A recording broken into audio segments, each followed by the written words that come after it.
Friends, before we hand over the keys to what turned out to be an incredible surprise, a pleasant one at that, with the Volkswagen Atlas, I wanted to chat with you about the concept of a family vehicle. Can't say family car anymore because most people want these things.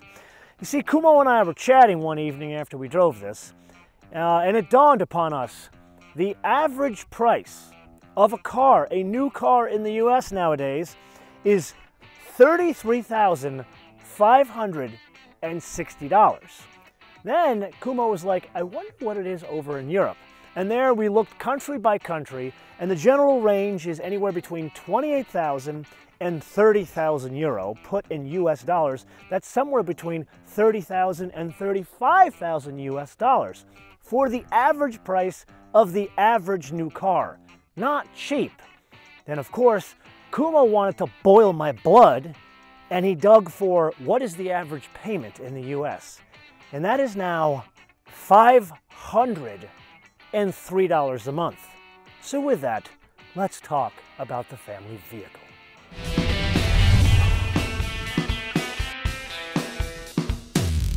Now, a little backstory. When Kumo does his research, he doesn't just look at the engineering stuff that we usually talk about in tech reviews. He also looks at what is the most popular way the thing can be equipped.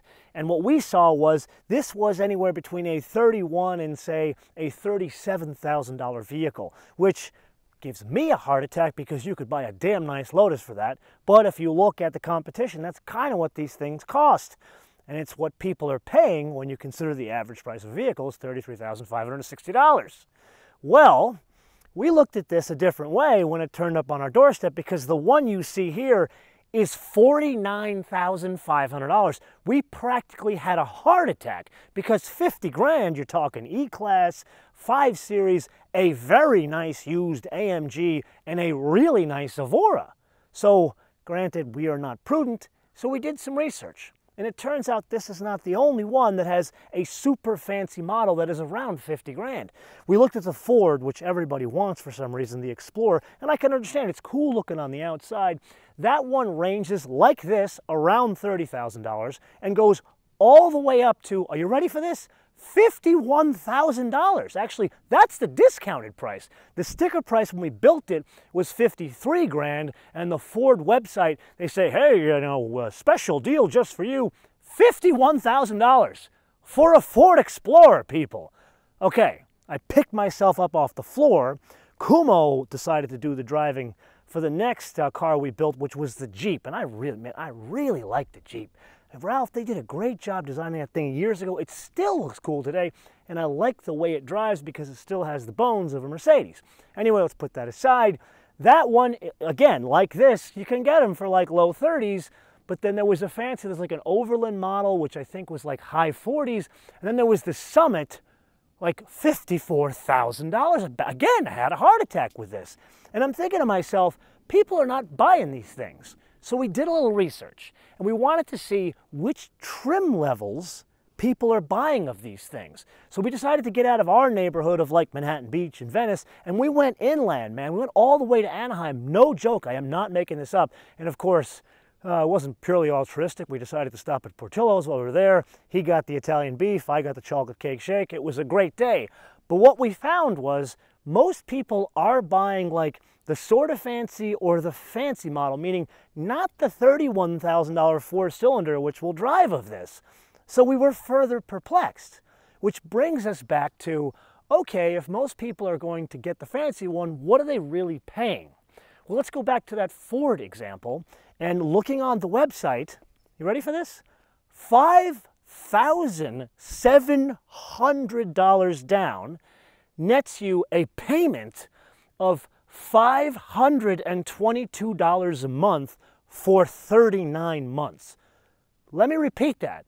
522 times 39 plus almost 6 grand, and you get nothing after 3 years and 3 months.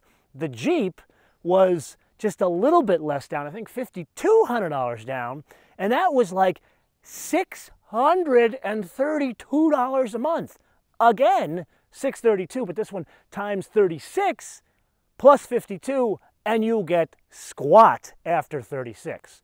So you can see where I'm going on this. And yes, we will do a full leasing episode, but I wanted to present something as a counter argument to this. Let's take that average payment, $503 a month, just the average, forget about the fancy model, $503 a month, and let's not even take the down payment. Let's say for the sake of discussion, today you start putting $503 a month in a mutual fund, like a growth and income fund, something like that, that nets 5%, just averages 5% over a 20-year period. That $503 will turn into $207,000 in the bank.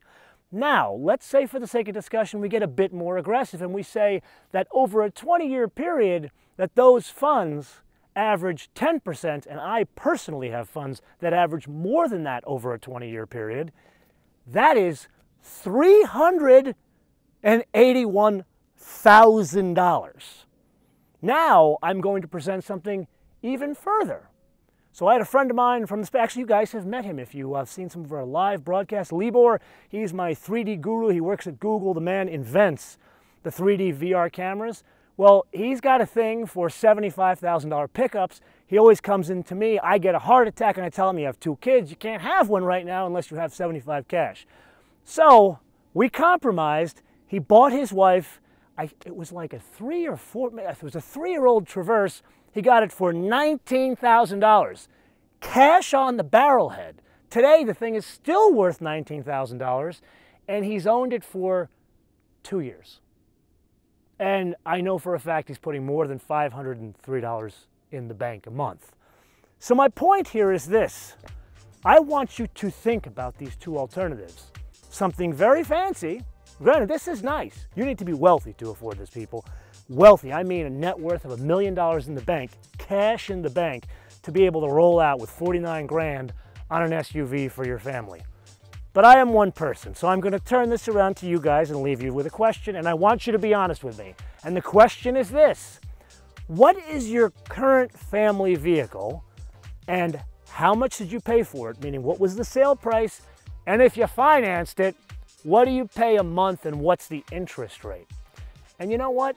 For good measure, now that I've shared this wonderful information with you of what $503 a month, the average monthly payment, turns into 20 years down the road, what are you going to do for your next family vehicle? Let me know in the comments below or via our social media, MotoManTV all one word, MotoManTV all one word, Facebook, Twitter, and Instagram. And with that, I want to leave you with 2 things. Number 1, please unsubscribe from us and then resubscribe, click notifications. This is how, you know what? I'm not even going to say that. YouTube screwed up the platform so much, it's like you leasing a car for $503 a month for 20 years. And number 2, I'm going to leave you with a fun fact. And the fun fact is this: it's a reminder.